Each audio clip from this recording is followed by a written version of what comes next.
पति की अमीर गर्लफ्रेंड। गिरीश और नम्रता की शादी को 5 साल हो चुके थे।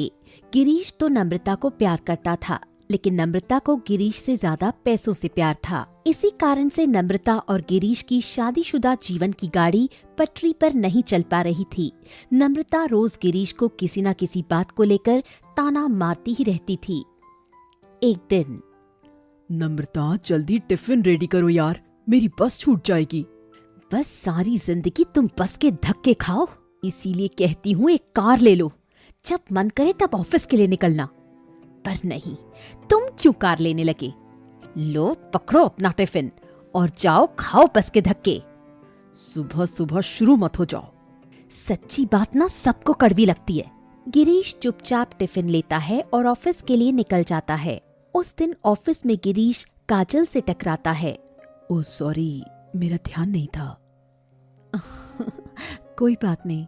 मैंने पहले आपको यहाँ नहीं देखा। हेलो, आई एम काजल, मैंने आज ही ज्वाइन किया है। Hello, I am Girish, nice to meet you. उसके बाद गिरीश और काजल दोनों अपनी अपनी टेबल की तरफ चले जाते हैं। फिर धीरे धीरे काजल और गिरीश के बीच बातें बढ़ने लगी। अब हाय हेलो से बात दोस्ती तक पहुंच जाती है। एक शाम ऑफिस खत्म होने के बाद गिरीश बस स्टॉप पर बस का इंतजार कर रहा था। तभी काजल वहाँ अपनी कार लेकर आती है। गिरीश, चलो मैं तुम्हें ड्रॉप कर देती हूँ। अरे नहीं नहीं, मैं बस से चला जाऊंगा, मैं तो रोज बस से जाता हूँ। अब चलो भी, ज्यादा नाटक मत करो। काजल के जिद करने पर गिरीश काजल के साथ जाने को तैयार हो जाता है। कुछ दूर जाने के बाद गिरीश काजल को गाड़ी रोकने के लिए कहता है और वो गाड़ी से उतरकर गरम जलेबियां खरीदता है। कार में बैठते हुए, नम्रता को गरम जलेबी बहुत पसंद है ना, इसीलिए इस रास्ते से जब भी गुजरता हूँ उसके लिए ले लेता हूँ। नम्रता कितनी लकी है कि उसे तुम्हारे जैसा हस्बैंड मिला है, इतना लविंग और केयरिंग। फिर जलेबी लेकर गिरीश घर पहुंचता है और बड़ी खुशी के साथ नम्रता को जलेबी देता है। यही तो ला सकते हो तुम, कोई हीरे का हार, महंगी गाड़ी, ऐसे एक्सपेंसिव सरप्राइज तो तुम्हें देने आते ही नहीं। रख दो, खा लूंगी। नम्रता का इस तरह का बिहेवियर देखकर गिरीश का मूड खराब हो जाता है। दूसरे दिन सुबह ऑफिस में, क्या हुआ? आज तुम्हारा चेहरा बहुत मुरझाया हुआ लग रहा है, कोई बात है क्या? अगर कोई प्रॉब्लम है तो मुझे बता सकते हो। नहीं यार, बस थोड़ा सर में दर्द है। ऑफिस खत्म होता है। चलो आज मेरे साथ, रास्ते में कॉफी पी लेंगे, जिससे तुम्हारा सर दर्द ठीक हो जाएगा। फिर गिरीश और काजल एक कैफे में रुकते हैं और दोनों साथ में कॉफी पीते हैं। वहाँ भी गिरीश चुप चुप ही रहता है। दोनों कॉफी पीकर फिर घर के लिए निकल जाते हैं। मुझे पता है कि कोई बात है, इतने दिन हो गए तुम्हारे साथ रहते हुए, इतना तो तुम्हें देखकर समझ ही सकती हूँ। कुछ ही दिनों में तुम मुझे इतना समझ गई। एक नम्रता है जिसके साथ मैं 5 साल से रह रहा हूँ, पर आज तक वो मुझे नहीं समझ पाई। हर रोज झगड़ा, हर रोज उसकी कोई ना कोई ऐसी नई मांग जो मैं नहीं पूरी कर सकता। मुझे समझ नहीं आता मैं उसे कैसे खुश रखूं। उसे तो सिर्फ और सिर्फ पैसा चाहिए। कभी कभी तो मुझे लगता है कि उसे मुझसे कोई मतलब ही नहीं है। काजल गाड़ी रोकती है और गिरीश का हाथ पकड़ते हुए बोलती है, तुम्हारे जैसे इंसान को अगर वो नहीं समझ पाए तो वो सबसे बड़ी बेवकूफ है।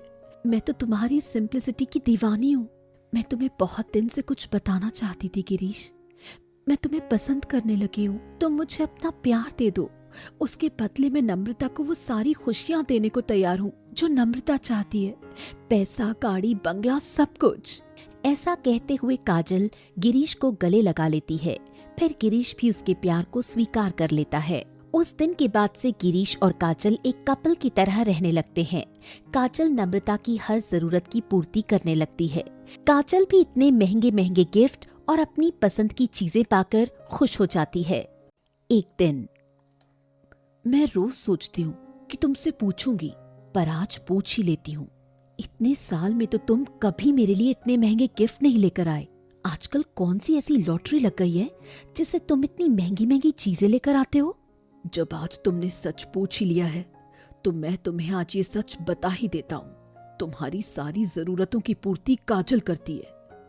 काजल वो है जिससे मैं प्यार करता हूँ। हम दोनों एक दूसरे के साथ बहुत खुश हैं।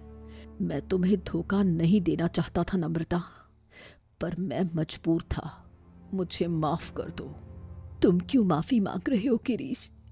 माफी तो मुझे मांगनी चाहिए।